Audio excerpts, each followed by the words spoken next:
नमस्कार मित्रों, मैं डॉक्टर परितोष त्रिवेदी आप सभी का इस वीडियो चैनल में हार्दिक स्वागत करता हूँ। आज के इस वीडियो में हम आयुर्वेदिक पंचकर्म की जानकारी देने जा रहे हैं। आयुर्वेदिक चिकित्सा पद्धति का विकास हजारों वर्षों के अभ्यास से हुआ है। आचार्य चरक, सुश्रुत, वाग्भट जैसे कई बड़े बड़े आयुर्वेद तज्ञों ने हजारों वर्षों तक आयुर्वेदिक चिकित्सा पद्धति से कई लोगों का उपचार किया है और करोड़ों लोगों पर किए गए उपचार के अनुभव पर आयुर्वेदिक चिकित्सा शास्त्र का मूल सिद्धांत निर्माण किया है। आयुर्वेद केवल चिकित्सा पद्धति नहीं है। आयुर्वेद का मतलब है जीवन जीने का सही तरीका। आयुर्वेद शास्त्र में अनेक गंभीर रोगों की चिकित्सा के साथ साथ दैनंदिन जीवन में हमारे स्वास्थ्य के रक्षण हेतु किस तरह आहार विहार करना चाहिए, इसका संपूर्ण ज्ञान दिया हुआ है। आयुर्वेद में शरीर की शुद्धि के लिए आयुर्वेदिक पंचकर्म चिकित्सा का वर्णन किया हुआ है। आयुर्वेद के सिद्धांत अनुसार शरीर को स्वस्थ रखने के लिए वात, पित्त और कफ यह त्रिदोष का संतुलित रहना बेहद जरूरी है। इनमें से किसी भी एक दोष का असंतुलित होने से शरीर में विषैले रोग कारक तत्व आम की निर्मित होती है, जिससे शरीर बीमार पड़ सकता है। पंचकर्म चिकित्सा से शरीर का शोधन कर त्रिदोषों को संतुलित किया जाता है और विषैले तत्व को शरीर से बाहर निकाला जाता है। आज के इस वीडियो में हम आपको आयुर्वेद के पंचकर्म चिकित्सा और इससे होने वाले लाभ की जानकारी देने जा रहे हैं।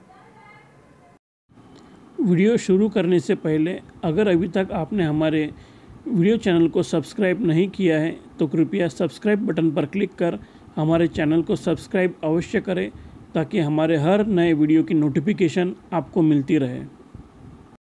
अगर आप हमारे साथ व्हाट्सएप पर जुड़ना चाहते हैं तो हमें हमारे मोबाइल नंबर 7359115501 इस नंबर पर ऐड मी व्हाट्सएप मैसेज ज़रूर करें और हमारे इस नंबर को अपने मोबाइल में सेव ज़रूर करें।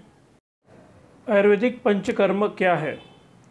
पंचकर्म चिकित्सा में वमन, विरेचन, नस्य, बस्ती और रक्तमोक्षण इन 5 क्रियाओं का समावेश होता है।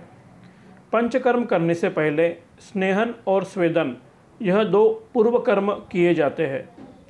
पूर्व कर्म करने से शारीरिक दोष और आम आसानी से पंचकर्म करने पर बाहर निकल जाते हैं। स्नेहन या ऑयल मसाज, जिस कर्म से शरीर में स्निग्धता, मृदुता और द्रवता निर्माण होता है उसे स्नेहन कहा जाता है। स्नेहन पूर्व कर्म में औषधि युक्त तेल या घी से शरीर की मालिश की जाती है। कभी कभी स्नेहन करने के लिए घी या मीठी चीज़ खिलाया या पिलाया जाता है। स्नेहन करने से शरीर पुष्ट और मजबूत होता है और पंचकर्म सहन करने योग्य बनता है। नंबर 2, स्वेदन या स्वेटिंग, जिस प्रक्रिया में शरीर में से स्वेद या स्वेट निकलता है उसे स्वेदन कर्म कहा जाता है। स्वेदन करने के बाद औषधि युक्त पानी की बाष्प, गर्म कपड़े, पत्थर या रेत से ऊष्मा देकर शरीर का स्वेदन किया जाता है। वमन यानी वोमिटिंग, जिस प्रक्रिया में प्रकोपित दोष, पित्त और कफ आमाशय यानी कि स्टमक से बाहर उल्टी द्वारा बाहर निकाला जाता है उसे वमन कहा जाता है। वमन पंचकर्म में विशेष विधि के बाद मदन फल आदि औषधि देकर व्यक्ति को उल्टी कराई जाती है। अंतर्विष, जो आमाशय, शरीर स्त्रोतस और कोशिकाओं में से संचित मल को वमन क्रिया द्वारा बाहर निकाला जाता है। दमा, अपस्मार, मोटापा, अम्लपित्त यानी एसिडिटी, हृदय रोग जैसे अनेक रोग में वमन चिकित्सा बेहद लाभदायी होती है। नंबर 2, विरेचन या पर्गेशन। कुपित दोष, विशेषतः पित्त दोष को गुद मार्ग से बाहर निकालने को विरेचन कहा जाता है। विरेचन द्वारा प्रकुपित दोष का निर्हरण केवल इंटेस्टाइन या गुद मार्ग से नहीं होता अपितु संपूर्ण शरीर से होता है। कुष्ठ, अर्श, भगंदर, अरुचि, योनि दोष और स्तन दोष जैसे अनेक रोगों में विरेचन चिकित्सा से लाभ होता है। नंबर 3, बस्ती या एनिमा। बस्ती चिकित्सा प्रक्रिया में औषधि युक्त तेल अथवा क्वाथ गुद मार्ग मूत्र मार्ग से विशेष यंत्र द्वारा प्रविष्ट किया जाता है। बस्ती का उपयोग सिर से पांव तक सभी रोगों में किया जा सकता है। बस्ती चिकित्सा का उपयोग आमवात, संधिवात, मधुमेह, पक्षाघात, कब्ज जैसे अनेक रोगों में सफलतापूर्वक किया जाता है। बस्ती के और भी कोई अन्य प्रकार है, जैसे कि कटी बस्ती, जानू बस्ती, ग्रीवा बस्ती इत्यादि। नंबर 4, नस्य या नेज़ल ड्रॉप्स। औषधि युक्त स्नेह या चूर्ण को नासा मार्ग से देने के क्रिया को नस्य कर्म कहा जाता है। नाक को शीर का द्वार समझा जाता है और इस द्वार से दी जाने वाली दवा संपूर्ण शरीर पर कार्य करती है। शिरोरोग, सिर दर्द, माइग्रेन, अजीर्ण, साइनोसाइटिस इत्यादि अनेक रोग में नस्य क्रिया सफलतापूर्वक की जाती है। नंबर 5, रक्तमोक्षण या ब्लड लेटिंग।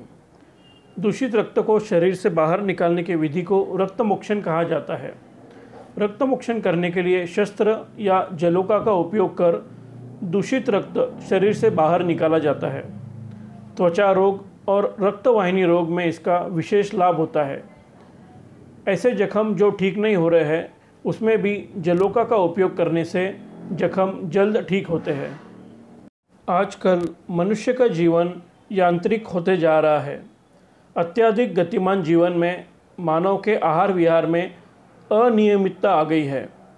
जिस तरह समय समय पर कार या साइकिल जैसे यंत्रों को ठीक से चलने के लिए सर्विसिंग की ज़रूरत होती है, ठीक उसी तरह हमारे शरीर को स्वस्थ रखने के लिए भी पंचकर्म द्वारा शुद्धि की ज़रूरत होती है। अगर आपको यह वीडियो पसंद आया है तो कृपया इसे अपने मित्र परिवार के साथ शेयर जरूर करें।